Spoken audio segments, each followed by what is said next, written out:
Üdvözöllek, itt vagyunk megint.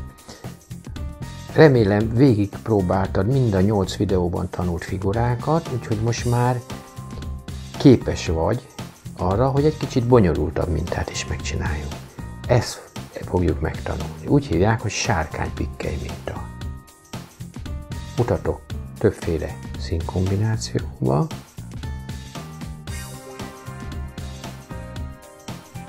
Sőt, egyszer csak egy ilyen széleset is fogunk majd csinálni. Ehhez már nem elegendő az az eszköz, ami eddig volt, most már egy bonyolultabb tudású eszköz kell. Úgy hívjuk ezt, hogy szövőpad, angolul loom.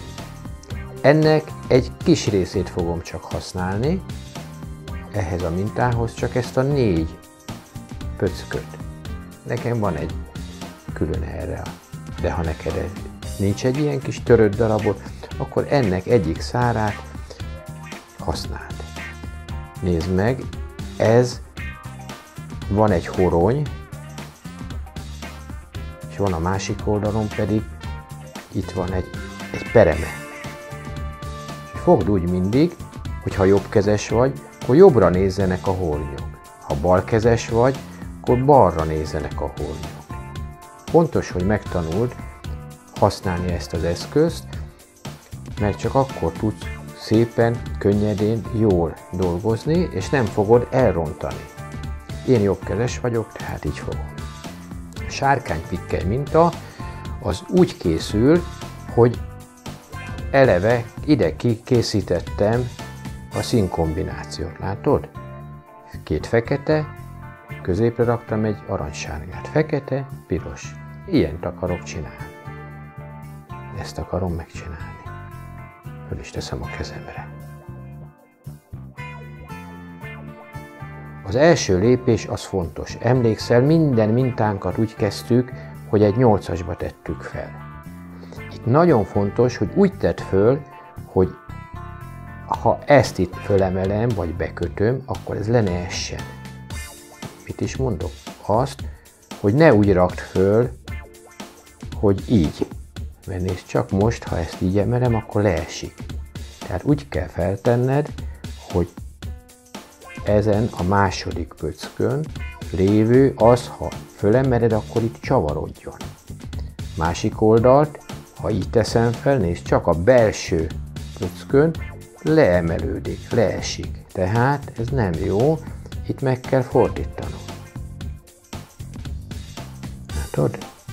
Ez az egésznek a tükje, a lényege. Ha ezt nem így csinálod, a végén szétesik az egész mintát. Föltettem ezt a 2-t 8-asba, utána középre kell tennem egyet. Ezt már nem kell 8-asba tenned. Csak a 2 elsőt. És innen kezdve ugyanaz, mint amit eddig tanultunk, hogy ahol van 2 szál, ott az alsót beteszem. Nézed, a kezemmel mit csinálok? Megfogom ezt itt.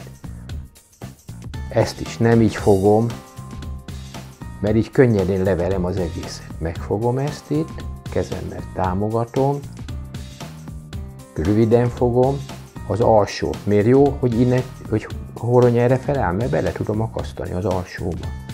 És szépen átrakom. Itt is átrakom a másiknál. Itt nem rakom át, mert itt nincs hova bekössem. Csak ott teszem át, ahol 2 szál van. 2. Hova raktam utoljára a szálat? Ide középre. Most akkor megint a szélére rakok. Szélére rakok egy feketét, most már nem kell 8-asba, most már egyenest. Hol van egymás fölött 2 szál? Itt, itt, itt és itt. Akkor ezeken a helyeken bekötöm. Fogom a bal kezemmel, leszorítom ezt, hogy le ne emelődjön, átdobom és beengedem. Átdobom és beemel. Bekötöm. Lejjebb húzom. Utoljára szélére raktam, most középre rakok. Ezért jó, ha előre kirakod. Bekötöd. Honnan tudom hogy mit csináltam utoljára. Hát egyrészt innen, hogy rendszert csinálok, de ha ezt elfelejteném, akkor meghúzom itt ezt a dolgot. Meghúzom. Nézd csak meg, hol van közelebb egy ilyen csomópont ehhez a szövőszékhez, szövőpadhoz. Itt. Itt van nagyobb luk, látod? Ha itt van nagyobb luk, akkor ide kell, hogy rakjak most valamit. És ide rakom a következő gumikarikákat két szélére, bekötöm. Hoppá!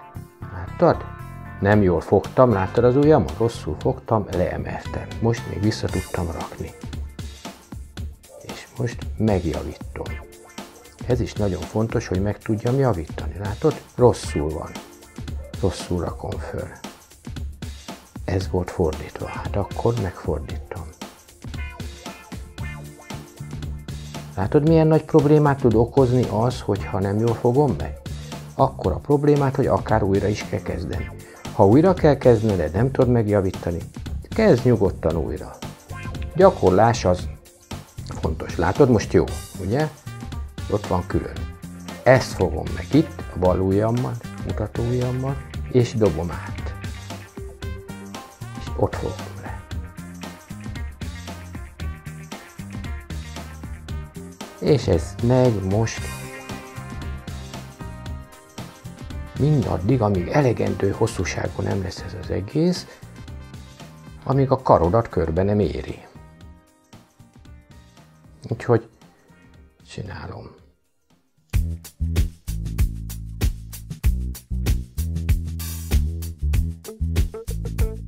Miközben készítjük ezt a karkötőt, egy fontos dologról beszélek neked. Amikor te rajzolsz, akkor a semmiből lesz valami. Alkotsz. Mit jelent az, hogy alkotni? Létrehozni valamit, ami eddig nem volt. Képzeld el, ez a világ is így jött létre. Valaki megalkotta. Ez a történet igaz történet, Istenről szól, aki az egész világot alkotta. A semmiből hozta létre. Ez a történet a Bibliában van leírva. A Biblia az élő Isten, élő szava. Ezért minden igaz, ami benne olvasható.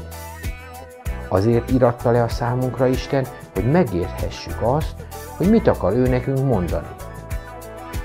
Engedelmes és hűséges emberek jegyezték le. Voltak köztük pásztorok, halászok, orvos és király is volt köztük. De mindannyian csak azt írták le, amit Isten tudtul akart adni az embernek. Amit elmondok, az a Biblia elején van. A Bibliának két nagy része van. Az első részt úgy hívjuk, hogy Ószövetség, a másik részét pedig úgy, hogy Új Szövetség. Mi az, hogy szövetség? Azt jelenti, hogy két vagy több ember megállapodik egymással, ígéretet tesz arra, hogy hűségesen kitartanak abban, amit megfogadnak. Isten szövetséget kötött az emberrel, mert az embernek nagy szüksége volt erre. Sok-sok évvel ezelőtt kötötte Isten az első szövetséget az embernek. Ezért hívjuk Ószövetségnek.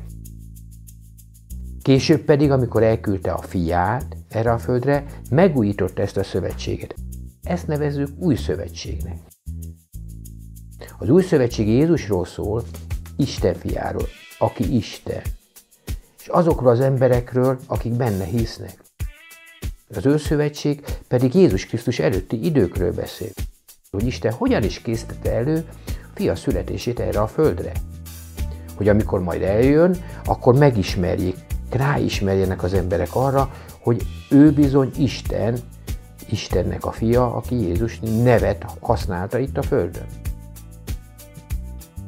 Most azt mesélem el, hogyan keretkezett ez a világ, és minden, ami benne van. Az embereket ez nagyon régóta foglalkoztatja ez a kérdés. Hogyan készült a világ, hogy lett. Sokféle elmélet született, de egyik sem állja meg a helyét. Néhányan például azt mondják, hogy volt egy ősrobbanás, és így jött létre a világ. Ez azonban nehezen elfogadható, hiszen a robbanás minden szétvet, és ezen a világon mégis rend van. Léteznek törvények és szabályok. A föld, a csillagok, bolygók, ezeknek a törvényeknek megfelelően mozognak és engedelmeskednek. Az, hogy hogyan keletkezett a világ, a következő videónkban láthatod és hallhatod majd meg.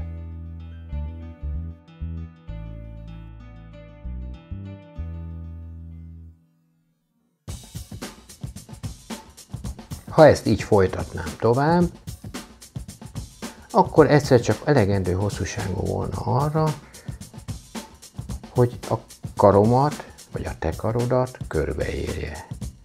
És nézzük meg, hogy fejezzük be ezt a mintát, amikor most utoljára el. Úgy fejezzük be, hogy emlékszel, mindig egyetlen egy helyre tettem rá az úgynevezett csatót vagy esklipszet. De itt nekem most 4 van. Hogy tudok én ebből egyet csinálni? Úgyhogy átfogom a szélsőt, berakom középre, vigyázz, hogy le ne ejtsem. A másik szélsőt is berakom középre, vigyázz, hogy le ne ejtsem. Látod, az ujjammal itt fogom.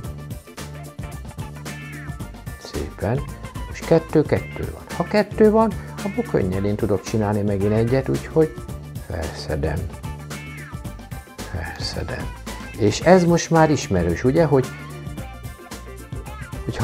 itt volt 1, akkor arra rátehettem ezt a csatot. Ráteszem most is a csatot szépen, belehúzom, most már innen leemelhetem, de látod az ujjamat fogom, szorítom, nehogy itt essen szét az egész. Ráteszem, belehúzom, ügyesen, és most már levehetem a szövő keretről. És a másik oldalt összerakva elkészült a karikád. Ügyes vagy. Te is meg tudtad ezt csinálni. Ha elsőre nem sikerült, ne add fel, nekem se sikerült elsőre. Én is többször újra és újra nekiálltam. Mindenki elég ügyes, aki elégszer próbálta, és senki nem tudja megcsinálni elsőre. Senki. Úgyhogy te is meg tudod csinálni. Másodszorra, harmadszorra. Isten áldjon!